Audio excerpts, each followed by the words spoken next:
Kembali lagi di channel Studio Arsitektur Lanskap ISTN. Pada video kali ini kita akan lanjutkan materi untuk mata kuliah perencanaan dan perancangan lanskap, yaitu dengan materinya analisis tapak. Oke, jadi analisis tapak ini merupakan tahapan dari proses perencanaan lanskap yang merupakan lanjutan dari tahapan inventarisasi dan juga identifikasi. Jika kita lihat pada skema tahapan proses perencanaan lanskap ini, maka analisis tapak ini berada pada kotak yang dibatasi dengan garis berwarna merah. Nah, itu artinya adalah analisis tapak ini kita masih bekerja dengan data existing, ya. Ini alurnya, ya. Jadi inventarisasi, identifikasi, dan hingga ke analisis tapak ini kita masih bekerja menggunakan data-data existing. Nah, analisis data itu sendiri menurut Kamus Besar Bahasa Indonesia artinya adalah penelaahan dan penguraian data hingga menghasilkan sebuah simpulan. Nah, data yang dianalisis adalah data-data existing yang kita dapatkan pada proses inventarisasi dan juga identifikasi tapak. Yang pada saat survei dilakukan dengan mengumpulkan berbagai data. Nah, data itulah yang kemudian kita lanjutkan dalam proses analisis. Nah, analisis tapak ini merupakan penilaian yang berfokus pada identifikasi peluang dan kendala yang terkait dengan tapak, khususnya potensi bahaya ataupun kondisi tapak yang mungkin dapat menghambat pengembangan atau perencanaan yang diinginkan. Jadi kita harus jeli melihat apakah pada tapak tersebut ada kendala ataupun permasalahan yang nantinya bisa menyebabkan atau menghambat proses perencanaan kita. Nah, terutama apabila di situ ada sinyal-sinyal ataupun potensi bahaya. Penilaian ini umumnya dilakukan mengikuti pembentukan program pengembangan yang diusulkan. Seorang perencana dituntut memiliki kemampuan untuk dapat memahami dan menilai potensi serta kendala atau permasalahan yang ada pada tapak. Bagaimana cara mengoptimalkan potensi dan mengatasi masalah pada tapak. Jadi inilah yang harus kita lakukan pada tahap analisis tapak. Kita memiliki data yang didapatkan dari proses inventarisasi dan identifikasi. Kemudian dari data-data tersebut kita coba telaah, kita rinci, dan kita coba amati, ya.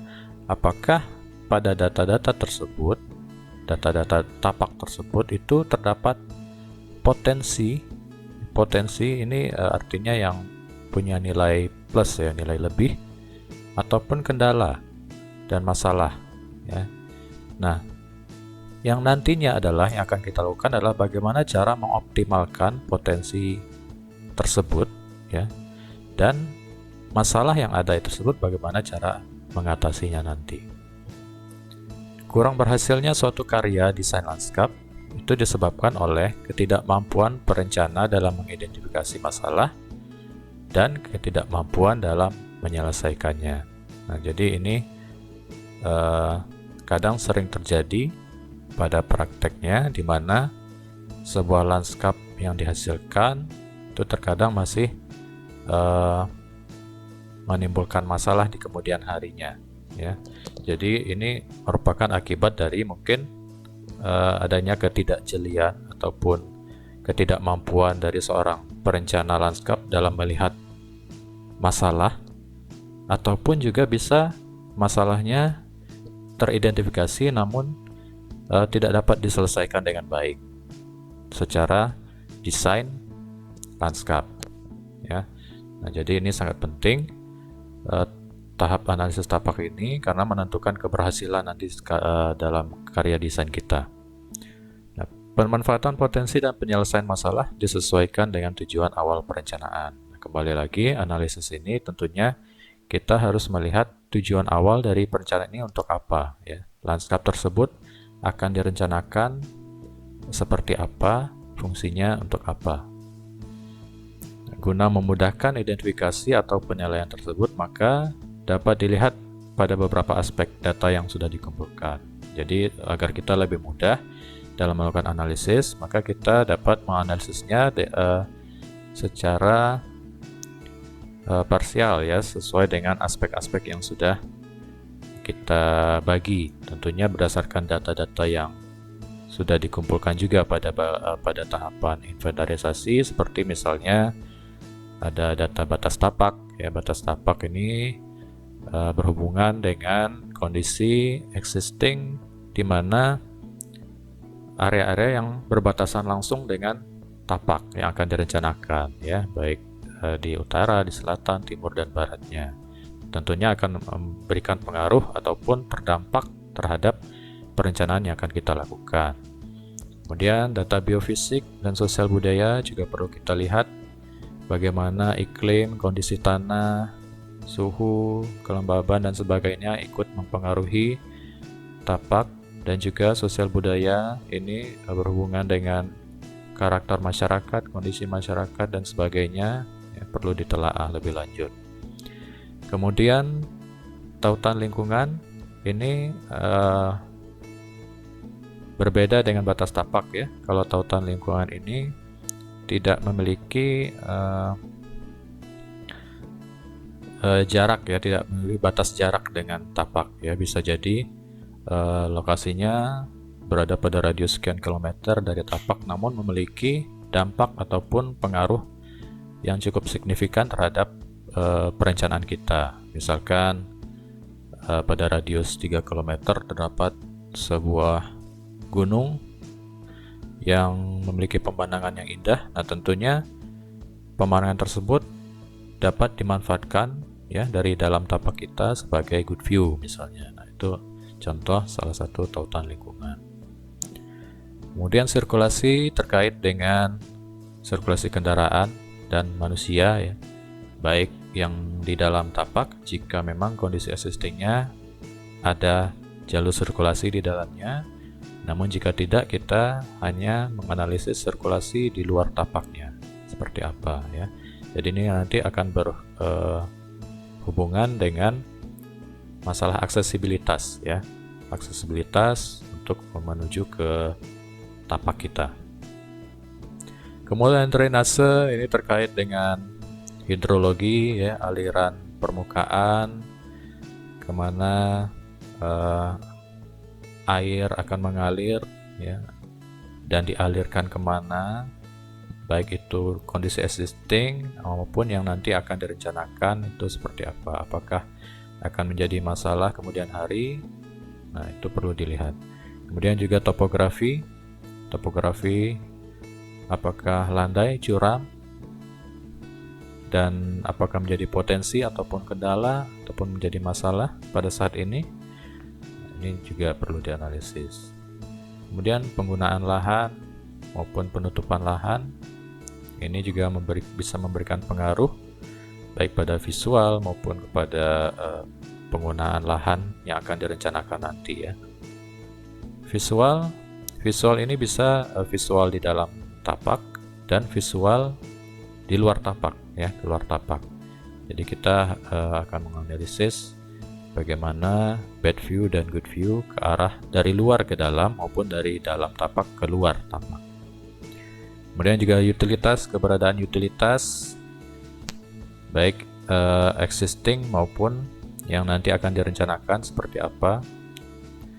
Vegetasi existing dan juga elemen hardscape juga sangat penting untuk dianalisis. Nah, contohnya di sini misalkan dalam aspek topografi, tujuan perencanaan adalah menata lanskap wisata alam. Nah, ini tujuan awal perencanaan kita adalah untuk menata lanskap wisata alam. Nah, maka analisis yang sesuai adalah melakukan penilaian terhadap kondisi topografi dengan mempertahankan kondisi topografi existing. Sedikit mungkin melakukan rekayasa ataupun grading lahan dan melakukan konservasi pada area yang mungkin memiliki tingkat kelerengan yang curam atau memiliki potensi bahaya. Nah, jadi dengan tujuan awalnya, jadi kita menyesuaikan dengan tujuan awal kita ya, analisisnya. Tujuannya karena untuk wisata alam, karena harus bersifat alami, dan tentunya yang bersifat alami itu tidak harus melakukan banyak perubahan ya. Jadi kita harus mempertahankan sebisa mungkin kondisi existing yang ada. Kemudian misalkan dalam aspek sirkulasinya, karena wisata alam dengan nuansa yang alami, nah maka pola sirkulasi yang sesuai tentunya dengan menggunakan pola yang kesannya natural ya, dengan pola menyebar, spread, mengikuti naik turunnya topografi permukaan lahan. Nah, tidak sesuai jika kita kurang sesuai jika kita menggunakan pola sirkulasi untuk area wisata alam dengan pola grid ataupun pola linear gitu ya. Nah, jadi kita coba menganalisis yang paling sesuai untuk diterapkan. Nah, kegiatan analisis tapak ini sendiri dapat dilakukan bersamaan dengan inventarisasi ketika melakukan survei. Nah, jadi seperti yang sudah dijelaskan juga pada materi sebelumnya, bahwa ketika kita melakukan survei ke tapak, baik itu untuk inventarisasi ataupun melengkapi data, melakukan feel of the land, jika kita sudah memiliki pengetahuan dan kemampuan daya analisis yang cukup kuat, maka kita bisa melakukan kegiatan analisis tapak itu sekaligus pada saat kita berada di lapangan ya. Jadi secara pengamatan kita langsung bisa menganalisis apa-apa saja ya yang harus diperhatikan sesuai dengan aspek-aspek yang tadi, beberapa poin yang sudah dijabarkan. Survei ke tapak dapat dilakukan hingga beberapa kali guna memastikan dan lebih meyakinkan data yang sudah diambil sudah benar dan analisis yang dilakukan sudah cukup sesuai. Jadi tidak cukup satu kali jika kita akan survei ke lapangan. Nah, misalkan dilakukan pada pagi hari atau siang, dan berikutnya dilakukan lagi pada malam hari.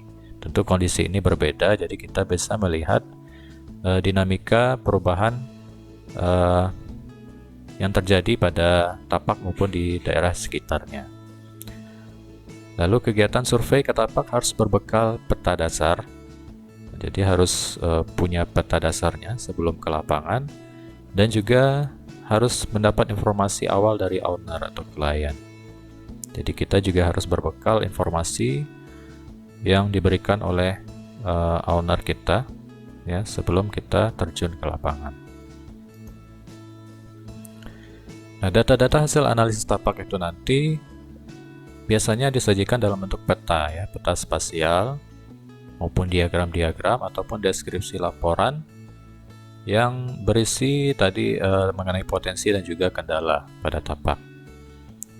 Nah, dalam prakteknya kegiatan analisis tapak ini tidak bisa dilakukan sendiri oleh arsitek lanskap ya. Perlu kerjasama tim dari multidisiplin ilmu dan keahlian.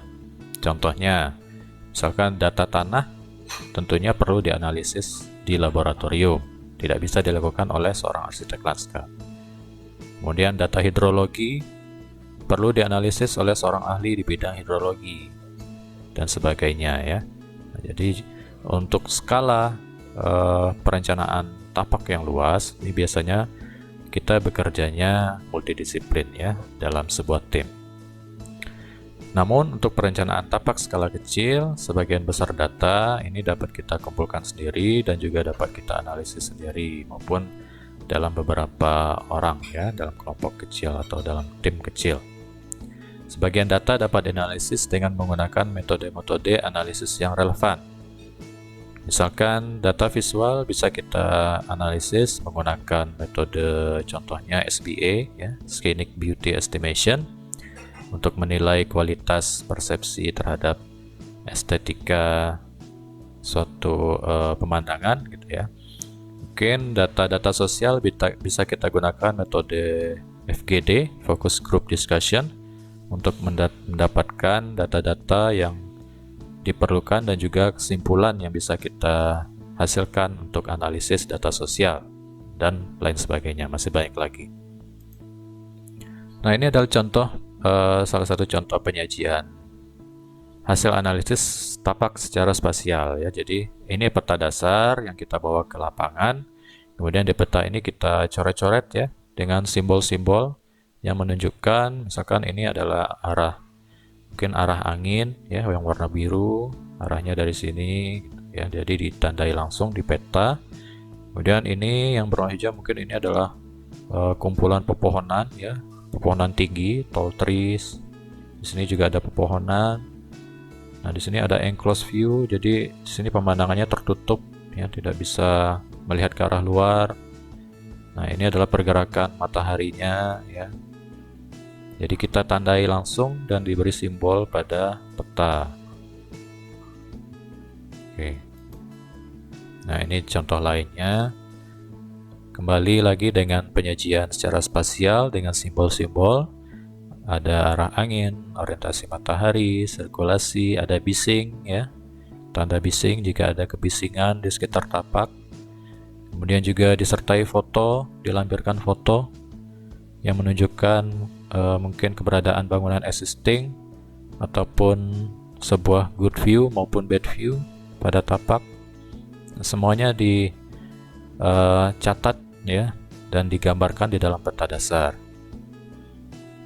Kemudian akses masuk di mana ya, ada arah aliran air menuju kemana, kemiringan lahannya ya. Nah, ini juga hampir sama ya, simbol-simbolnya digunakan. Nah, ini juga ya. Nah, lalu bagaimana cara melakukan analisis tapak itu? Ya. Ada 5W dan 1H ya yang kita kenal. Ajukan setiap pertanyaan yang relevan dengan data yang akan dianalisis. Bagaimana caranya? Contohnya seperti ini. Misalkan data batas tapak. Dalam sebuah tapak yang akan dijadikan sebuah taman lingkungan, pada sisi barat terdapat bangunan sekolah dasar yang aktif pada pagi hingga sore hari. Hanya dibatasi oleh sebuah tembok dengan tinggi 2,5 meter. Nah, ini kalimat ini adalah data ya, data yang kita dapatkan di lapangan. Namun ini kita buat dalam sebuah bentuk narasi.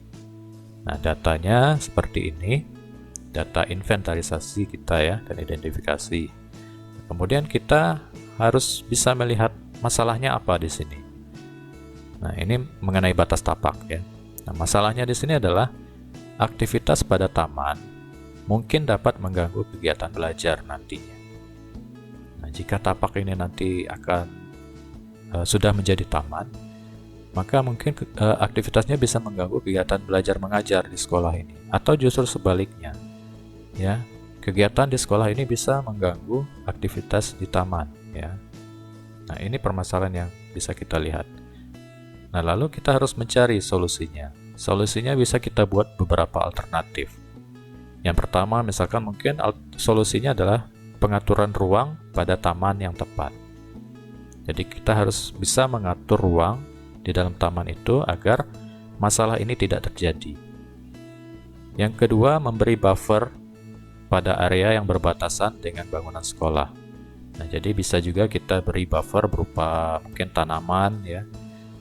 Jadi ruang pada taman itu tidak langsung berbatasan dengan sekolah, dengan dinding sekolah, tapi akan di-buffer oleh tanaman. Atau memberi jarak, space, antara batas tembok dan ruang pada taman. Nah, ini adalah alternatif yang kita punya ya. Nah, untuk solusinya, jadi analisis ini kita perlu juga menentukan sintesisnya apa, ya, penyelesaiannya apa. Kita pilih solusi yang terbaik dari yang ketiga ini ya. Atau juga bisa menggunakan kombinasi antara dua ya. Ini contoh untuk batas tapak. Kemudian data vegetasi, misalkan tapak mungkin sudah memiliki pohon existing, semak, atau tanaman lain di dalamnya. Sebelum memutuskan apakah, nah ini kembali tanda tanya ya, kata tanyanya kita munculkan. Apakah akan memasukkannya ke dalam desain? Anda harus tahu jenis tanamannya. Beberapa mungkin dianggap sebagai gulma, sementara yang lain mungkin berharga, ya penting ya. Nah, jadi kondisi vegetasi existing kita harus tahu jenis-jenisnya apa. Nah, apakah akan kita pertahankan atau kita hilangkan? Pertimbangkan juga penampilan umum atau kualitas tanamannya. Apakah mereka mengganggu desain? Nah, kembali ya, apakah mereka mengganggu desain lanskap atau tidak? Dan pola naungan dan matahari yang mereka hasilkan. Nah, jadi tidak hanya tahu jenisnya, manfaatnya, tapi juga lihat tampilannya ya. Kalau tanamannya udah kering, udah mau mati ya, mungkin secara tampilan sudah tidak bagus, jadi mungkin kita hilangkan atau seperti apa. Nah, itu solusinya. Nah, kemudian manfaat yang diberikannya apa? Apakah tanaman tersebut masih bisa dipakai untuk sebagai pemberi naungan nantinya pada taman, ataupun mungkin tanaman-tanaman yang masih kecil ya, mungkin tidak perlu dipertahankan ya, bisa diganti dengan tanaman lain yang lebih sesuai nantinya. Itu contoh untuk analisis data vegetasi. Kemudian analisis data topografi. Topografi mengacu pada bentuk permukaan tanah.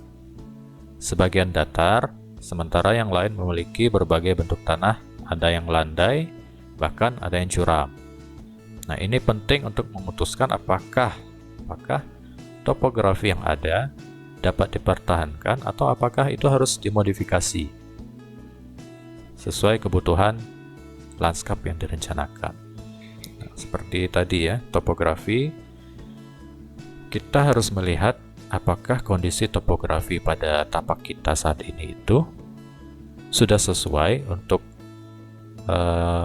lanskap yang akan kita rencanakan ini. Jika tidak, maka apa yang harus kita lakukan pada topografi itu ya. Misalkan ada area yang curam. Nah, curam ini apakah berpotensi bahaya atau justru memberikan